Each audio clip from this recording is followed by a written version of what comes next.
Hello and welcome to Season 2, Episode 1 of Box. I am today's host, Adam Lyon. Joining me, Craig McLean. Hello. And John Munro. Hello, everyone. Is here for his debut. Just Adam Todd. It's not, is it? Yeah. Oh, it's you've Adam changed. Todd. He's just changed. It's like Doctor Who. He's in his second made my return. thing now. Yeah, no, Adam Todd's decided that he's not good enough for us.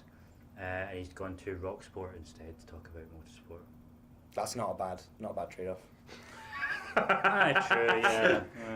Yeah, this isn't glamorous surroundings, is it?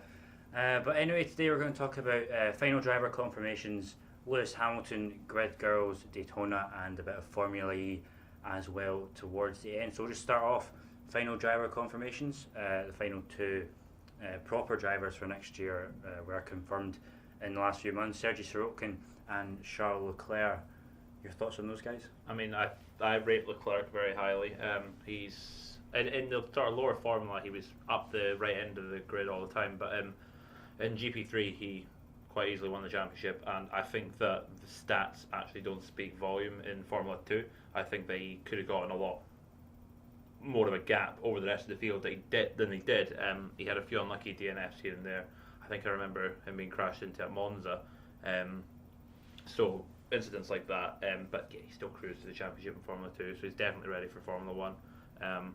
Sauber is probably a good team to start at.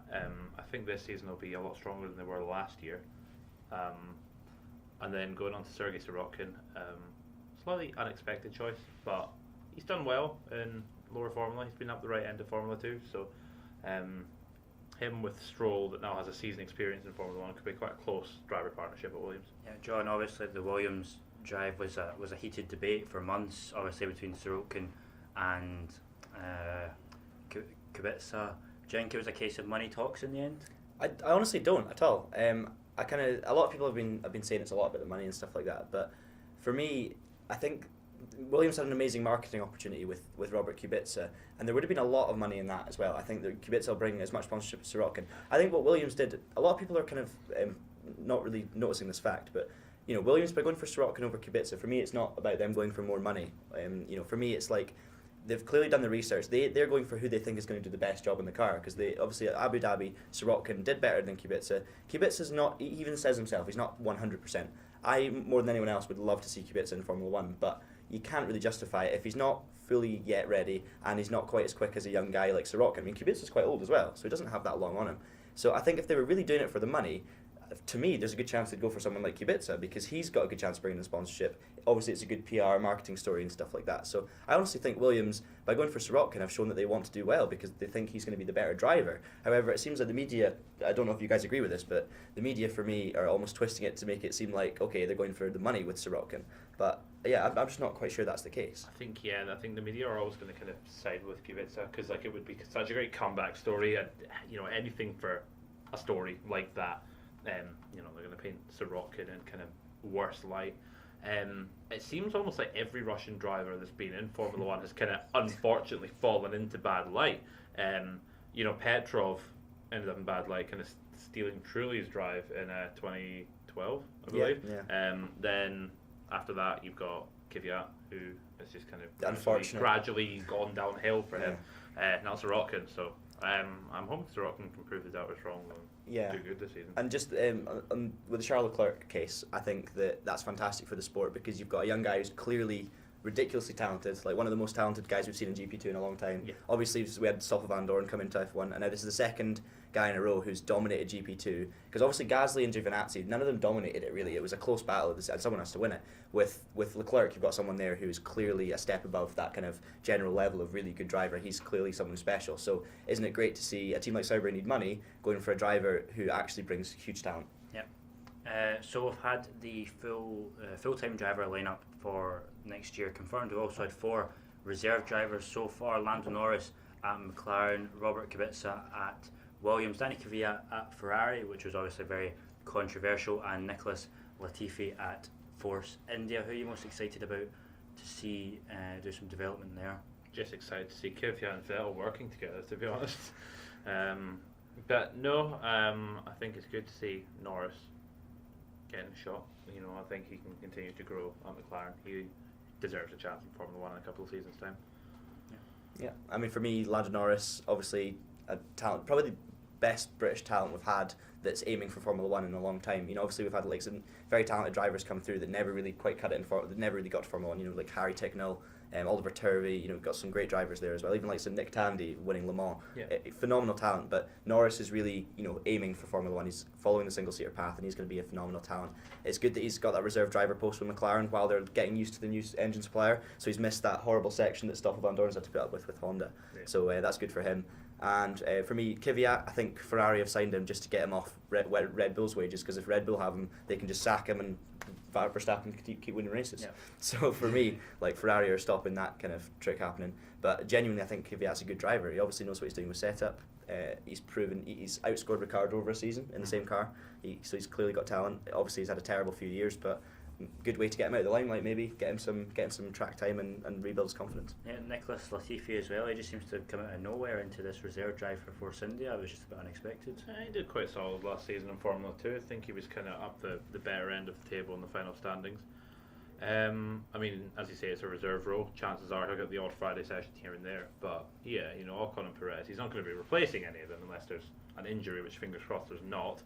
So yeah, it's you might see him in F1 eventually. Yeah, for me, like, one thing you could see happen potentially is if the rumours, you know, obviously Ocon is a Mercedes young driver as well. Obviously he's had the experience with Renault, now he's, you know, with Mercedes. You could potentially see if Bottas has a terrible year, Hamilton retires out of nowhere, which wouldn't really surprise many people. I think Ocon could be getting lined up for a future Mercedes drive, and if that's the case, maybe the likes of Latifi might get a shot at Force India, or maybe then they look sideways and go somewhere like Lando Norris and get him in a seat before McLaren can. So that's an interesting one. But Latifi's one of these guys. He's thereabouts. He's a decent driver. I think he still needs to prove really how good he is before we know if he's going to be in Formula One or not. But I mean, yeah, he's one of these guys that does deserve a chance to show what he can do. Yeah, obviously, as passionate F1 fans, we want to talk about what's happened on track, but also we have to sometimes divert and go to things that are happening away from the circuit. First up, we're going to talk about Lewis Hamilton. He's been in the papers quite a few times over the winter break. Jink, he's given a bad image to the sport. I mean, I recall the incident where he had to delete, was it an Instagram post? Yeah, because he ridiculed his nephew for wearing a dress. I think it was maybe slightly taken out of context, but at the same time, he doesn't watch his lip very often, so I think a media backlash against him was maybe something that was needed to ground him a little bit. So it's not necessarily a bad thing. But then he did delete his whole Instagram account. I think looking for the attention. It was quite a petty reaction from him, I think, for that, and he got a lot of Formula One fans feeling very sorry for him. But I think that's just because he's an F1 driver. You know, if he came from a tennis player, I don't think they would have. John, do you agree? Not entirely. I think I agree with you know, obviously Hamilton had that problem with the post that, you know, was obviously got the bad backlash and stuff, and as Craig said, it was taken out of context. I think that there was nothing bad intention from it. I mean, if you're a sports star and you're out, you know, traveling the world every year, you're maybe not necessarily keeping up with exactly what's currently okay to say, what's not okay. Like, what he said was completely, nothing bad was intended or anything like that. It's obviously been taken by the media and shoved in people's faces because he's a famous sports star. So I mean, you get this with, you know, when someone like Lewis Hamilton winning world championships, you know, you get the same in football and tennis and all this, where these top sports people are going to be followed around by media companies, by journalists, and, you know, people are going to be looking for any kind of story they can get. And with this one, I think people have just grabbed what he said, thrown it in the public eye, and made it seem like out to be something really bad. And Hamilton's not, I mean, he's not one of my favourite drivers, but I think in this situation, I feel for the guy because there was nothing bad meant by it. I think the clear out on social media is just, you know, Hamilton's very much about style, and I think he expresses himself through social media. So, I mean, this is something that people like that do sometimes, clear it out, do a refresh, some new posts and stuff like that. So for me, Hamilton's off season has just been, he's just been trying to, you know, learn more about himself, do more new things. He's got a crazy haircut now as well, like the usual kind of Lewis Hamilton stuff. But I mean, if that's what he wants to do, that's totally fine by me, and I think that I feel for him a bit because he does get a lot of pressure in the media for those kind of things. But at the end of the day, he's just doing what he wants to do. At least someone's finally emulated Villeneuve's haircut from '97. No, that can never be beaten. That was incredible. Yeah, from one F1 controversy to another, I think that's dominated the news in the past 2 weeks. The F1 have decided that they will no longer be having grid girls from this season in Melbourne. They'll instead have grid kids, as they're putting it. Obviously a very controversial issue. Craig, do you have an opinion on it? I mean, I think if you're going to get rid of grid girls, just get rid of the whole thing altogether. Like, it's kind of pointless them being there at this stage. Like, there's a strong feminist argument from them that they kind of just used as showgirls. But at the same time, I suppose it is a modelling opportunity.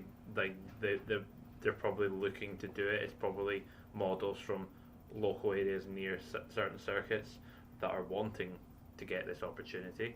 It's good to see I've got two cameras on me at this stage as well. But, yeah, there's a slight feminist in the audience that's giving us evil eyes. We've got a live studio audience today, guys. John, do you agree with him? Yeah, it's one of these ones where it's difficult to not really know what the right answer is. I think the concept of what they're trying to do, I think, is a good step forward in the long term. I think that getting rid of them is something that, the sport doesn't. It's got nothing to do with racing. Someone standing there, but then. So the idea of them getting rid and moving on is something for the future that's really good. Obviously, in the short term, it's had a huge backlash because there's a lot of lost jobs, and obviously there are people there that want to do that, and that's fine.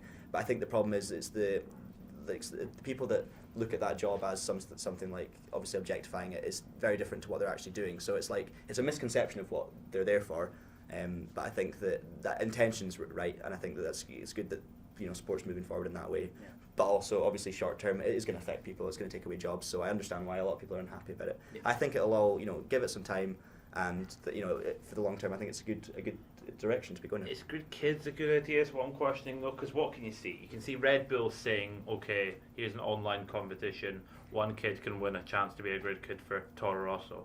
And then other than that, you might get Mercedes being like, "Okay, whoever pays us the most can get us." But no, they're a grid kid in that. For me, I think it's it's a good way. You could obviously things like that could happen, but also for me, it's a good way for kids to be involved in the sport. And it's a way if you're a kid, I get to stand on the grid. Obviously, when we were kids, we would have loved to have seen F1 drivers and F1 cars up close. Imagine getting the opportunity to stand on the grid before a Grand Prix with TV cameras and stuff. It's like a dream come true for so many kids. And I think it's encouraging young people to get involved with the sport. And personally, I don't really see that much wrong with it. But obviously that you could have issues with the competitions and stuff like that as well. But let's wait and see. Yeah, back to this from a Formula One point of view, there's been some criticism from fans that Liberty Media should maybe focus on more racing related issues first before they try and deal with these kind of things.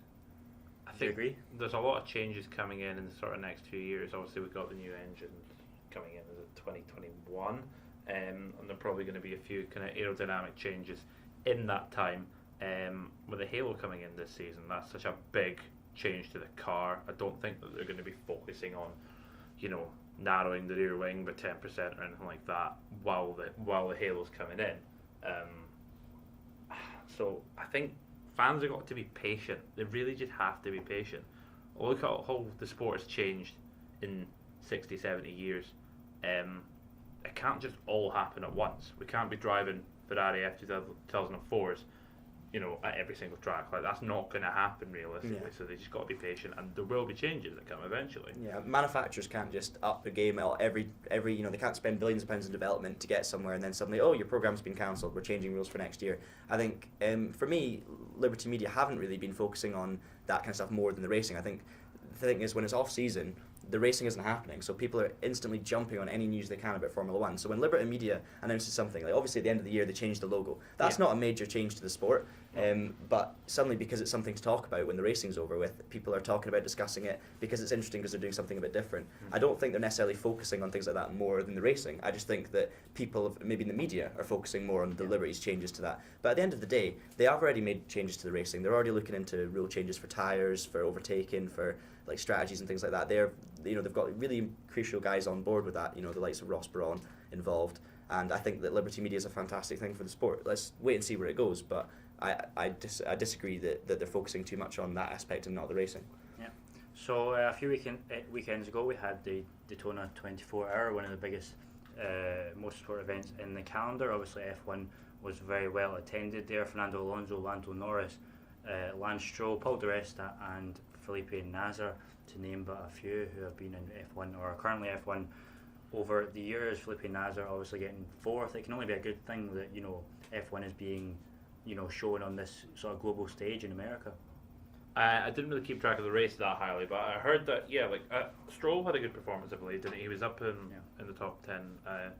at multiple points. But yeah, it's good to see. And now obviously Alonso has been confirmed as a driver in the World Endurance Championship. That it's not just restricting drivers to Formula One now, that they can race on other platforms. Obviously Alonso's probably got an eye of eventually going to World Endurance Championship after Formula One. Yeah. But yeah, with Hülkenberg racing at Le Mans a couple of years ago, it's good to see. You want to see them racing against other drivers in other types of cars. Yeah, for me it's a good thing for the sport in terms of, obviously like Alonso's done the Indy 500 now, he's gone to Daytona, he's signed up for the World Endurance. You had Mark Webber going to the World Endurance straight after Formula One. You've obviously had the likes of, as you say, Hülkenberg. I think these things can only be good for the sport in terms of bringing F1 fans to other disciplines. So that's obviously it's good for F1, but more importantly it's good for these other disciplines that maybe don't get as much of a look in, because Formula One dominates the kind of top media. When you talk about motorsport, it's like 90% of it's Formula One, whereas in actual motorsport terms 1% is Formula One and there's 99% is every other discipline in every other country, but they just don't get the same coverage. So for someone like a big name to go to Indy and go to these things, brings the media, brings the coverage, and suddenly you get a bunch of F1 fans that wouldn't have necessarily watched the Indy 500 or the Daytona 24 looking in because they know someone, and that's what interests you with things like that. It was a boring race, I must say, the Daytona 24 this year. It's a fantastic race sometimes, but this year's one wasn't that exciting, which is a bit of a shame, but I think it can't do anything bad for motorsport in general. Yeah. So lastly, before we finish, just talk about Formula E very quickly. Currently season 4 is underway. Is there anyone that you've seen in that could have F1 potential in years to come? Probably not. It's drivers that have either been in F1 or not quite managed to make it to F1. I think the most likely to possibly have a future in F1 would be Felix Rosenqvist, or however you pronounce it. He was coming to Formula E as young and is right up the top end of the standings. I think he could be challenging for the championship this season. He did very well last season. Yeah, he's a good driver. I think Felix Rosenqvist definitely is who I would say, but I don't necessarily think that people going to Formula E are necessarily aiming to get to Formula One. I think they're getting somewhere where they can make a living. Motorsport's a difficult place to make a living, and if drivers can't get to Formula One, which you need millions of pounds of budget for, maybe a team in Formula E, a manufacturer team, is going to offer you something. The likes of Daniel Abt. There's a lot of young drivers, Alex Lynn, Sam Bird, who obviously is not that young, but he spent a lot of years doing very well in GP2. These guys, they're getting an opportunity to race for a manufacturer, so they've got every reason to go to Formula E. I don't look at it as a stepping stone. I look at it more of a side-by-side, a bit like World Endurance Championship. Yeah. But there's plenty of young talent in there. You throw the likes of Felix Rosenqvist and even older guys like Andre Lotterer. It's good to see the older guys that unfortunately never quite got the chance in Formula One that they deserve. Stepan Sarazan, he didn't get the seat. I believe he had the chance to get the seat of minority in 2000, but Gaston Mazzacani had a bit more money than him, so he got the seat. Frank Montani in there as well. Lots of drivers who had a little bit of a chance, but not maybe as much as they could have done. Jerome D'Ambrosio, a great driver, only had 1 year in a Marussia, but it was uncompetitive. So there's a lot of talent there. I hope to see the likes of Alex Lynn maybe make a push for Formula One, because I think he's someone who could be good enough. But at the end of the day, Formula E is an exciting series. It's something different, and it's good to have a lot of high caliber drivers in that series. Yeah, definitely. So that's going to do us for episode 1. Thank you for watching. We'll be back next week with our preview of the first week of testing, which should hopefully be very good. Thanks to Craig McLean. Thank you very much. And John Munro. Thank you. As well. Make sure you follow us on Twitter at BoxBoxBoxF1. Maybe that's what it is, I don't know. We'll find that out, and we'll put it in the description in the video. So thank you very much for watching, and Box Box Box.